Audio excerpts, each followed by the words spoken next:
You're listening to Ask the Expert with Andrew Johnston. Hey everyone, Andrew here. Today's fast fact about RDH Under One Roof is super simple. It is still the best conference for dental hygienists that exists. That didn't change. I didn't get a final number about how many people were there, but there was somewhere in the neighborhood of 2,500 attendees. It was really awesome. If you didn't get a chance to make it this year, you kind of missed out, unfortunately. There were over 1,000 first-timers, which means that this conference is growing.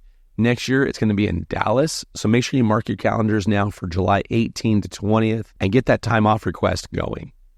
If you're in private practice, one thing I did see this year more than I've ever seen before was I think I ran into about a dozen or so dentists that were there with their teams, and I'm sure they probably felt a little bit out of place, but there was at least some really good courses that they could take together. And so I'm thinking Dallas, the Gaylord in July sounds pretty good for practice owners. It should be an easy sell for next year to have them take you with them or to bring them along.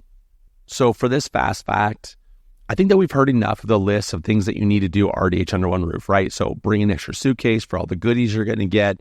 Wear shoes that you can walk miles and miles in because it is kind of far from the exhibit hall to the courses to your room. It seems like that doesn't really change much every year. So I kind of wanted to go in a different direction and tell you something that I learned this year that kind of actually surprised me. And that was about the importance of taking time away from the conference itself and getting outside. And this is going to be really hard to find the time because the schedule is very jam-packed. We arrived on Wednesday and then we left on Sunday. I only went outside one time, and that was because of a dinner meeting that had us going outside and kind of around by the pool area, which was outside, and then into the restaurant, which is kind of attached to the Gaylord. The Gaylord is awesome. Lots of restaurants. There's live music. There's bars, and the conference has at least one huge activity every night. But it felt really good to get outside, even for just a few minutes. Fresh air was always good, but it kind of helped me to detach, mentally mostly, but it helped me to detach even for a second from the conference. I was able to reset my mind, and it was kind of a quick reminder about how lucky I was to be where I was with all the hygienists who really wanted to be at the conference together. It was an amazing experience to spend time together and to know that, hey, we're all in this at the same time. There are really awesome people that attend this conference, probably more so than any other conference. And even though I like being around them, I do need that minute to detach. And it was just a good reset for me.